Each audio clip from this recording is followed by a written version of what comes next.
will dissolve into the primordial sea but won't cease to exist. Their essence will flow in the seawater, converge, and take the form of an oceanid.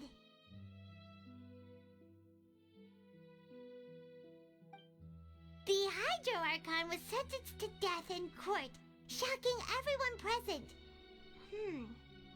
Perhaps this means that her sin was actually Fontaine's original sin. Navia fell into the water inside those ruins, and she nearly dissolved.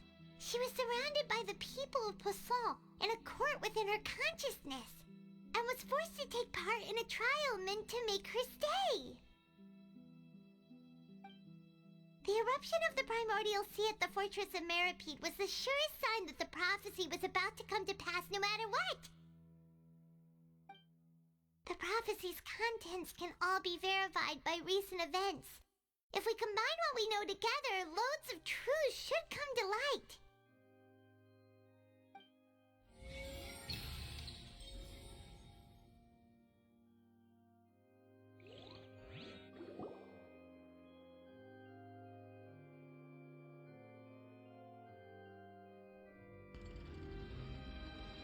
Huh? Oh, Paimon gets it now! So that's how you can make sense of it. But then it feels like we're going to have to share some truly shocking revelations. Let's hear them.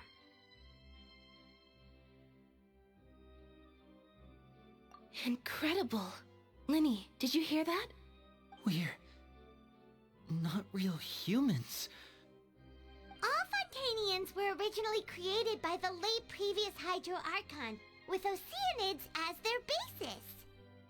The evidence for that can be found in how only Fontainians could dissolve in primordial seawater, and how all the girls Vacher dissolved were also turned into Oceanids. Oh, and according to Navia, when she was about to get dissolved, she also saw everyone gathered around for a trial, all of them in the shape of Oceanids. Indeed.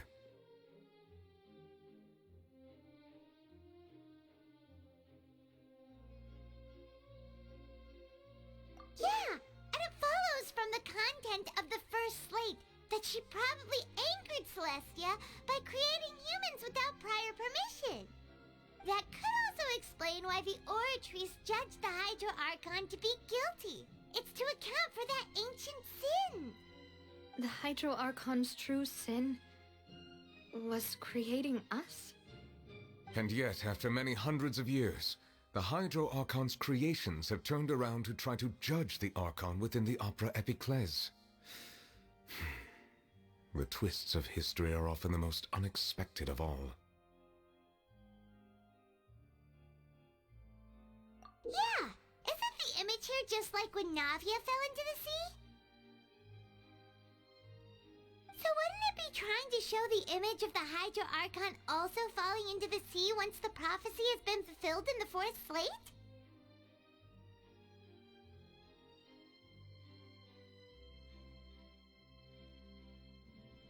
In the end, the people will all be dissolved into the waters, and only the Hydro Archon will remain weeping on her throne. Only then will the sins of the people of Fontaine be washed away. Did Paimon get all that right? You've made some keen deductions. I must say, given how much you still don't know, it is impressive that you've already managed to connect so many pieces of the truth. However, while you were able to decode all the information on the slates, they've also been etched with an additional layer of hidden information using a different power source. When we were at the ruins, I tried to decipher the hidden information recorded in the slates. But since we only had 3 slates at the time, I was unable to come to a full conclusion. Now that the slate collection is complete, I shall make another attempt to decipher the narrative recorded within. If everything goes well, we should finally be informed of the unadulterated truth.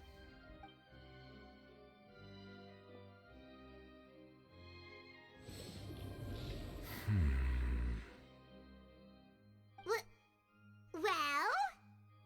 Did you get it?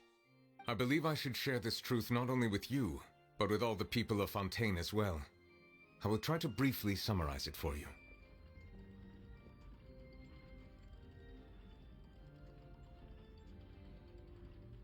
Your hypotheses regarding the origin of Fontainians and the sin of the Hydro Archon were both correct.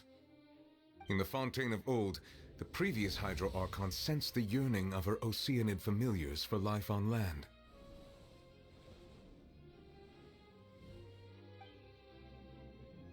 The Oceanids were enamored with the beauty and romanticism of human beings, and wishing to have those experiences for themselves, expressed to the Hydro Archon their desire to become of a similar kind.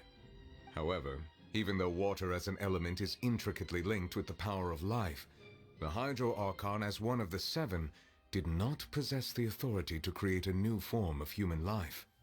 Not one to give in, she eventually found a way to create permanent humanoid bodies for her familiars by appropriating the power of this planet's primordial sea. She poured primordial seawater into the Oceanids' blood vessels, creating humanoid mimics in the process. But if Fontainians were to ever come into direct contact with water from the primordial sea, the power within their bodies would escape these artificial restraints and return to the sea. As a result, their forms would collapse, and they would be reverted to their original forms as Oceanids. Of course, the Hydro Archon never received permission from the heavenly principles to create a new human race. And thus, the Hydro Archon and all of her creations came to shoulder the original sin of appropriating the power of the primordial sea. That is the true history of how the people of Fontaine first came into being. So we were all Oceanids before we turned into human beings? That's way too much information for me. I think I'm just going to pretend that I never heard a single thing. Wait, but if that's the truth, we can't let the Hydro Archon be sentenced to death. After all, her only sin was creating us. This really might be too much information for your regular Fontainian, but it does answer a lot of our questions. Alas, your hypothesis regarding the third and fourth stone slates was inaccurate. The slates' respective positions are, in fact, correct. A key point of the visual on the third slate is how all the individuals depicted in the water are humans rather than Oceanids. They have not been dissolved, which implies that the water depicted in this slate is not water from the primordial sea. The nation of Fontaine is the nation of Hydro, as well as the nation of trials and justice. Instead of being the literal element, the water in the scene symbolizes judgment and justice. You may also recall Navia's experience. When she fell into the sea, her consciousness was surrounded by that of many others who intended to hold a trial to determine her fate. Therefore, the meaning of the third slate is that the people of Fontaine shall try the Hydro Archon at the court of justice. Yes, it refers to our present situation. I think I'm following now. So, what you're saying is, even though we decided to put on this trial to avoid fulfilling the prophecy, in truth, everything we've done has happened exactly as the prophecy foretold. So now, it seems, we're the ones making sure it comes true. What should we do? Huh. No matter what, the prophecy will be fulfilled. Is this what it feels like to be a prisoner of fate? If that's the case, does that mean the scene in the fourth slate will also be fulfilled soon? Traveler, I would like to point out another small fallacy in your deductions. About the fourth slate, you probably thought that the eruption of primordial seawater beneath the fortress of Meripede served as the surest sign that the prophecy was about to come to pass, yes? However, I believe that rather than being a sure sign, that eruption could in fact only be a small warning of something far worse to come. As for the root cause of the catastrophe, I believe you've already encountered it once before.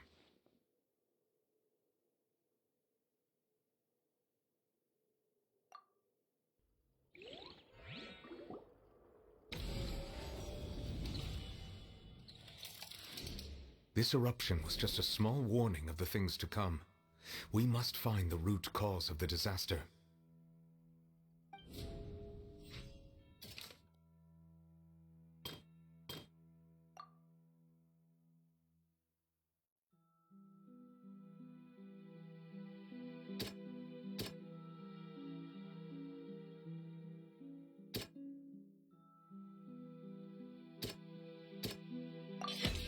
It was both dream and reality. If we're talking about a true culprit, that could only be that thing inside the primordial sea, right?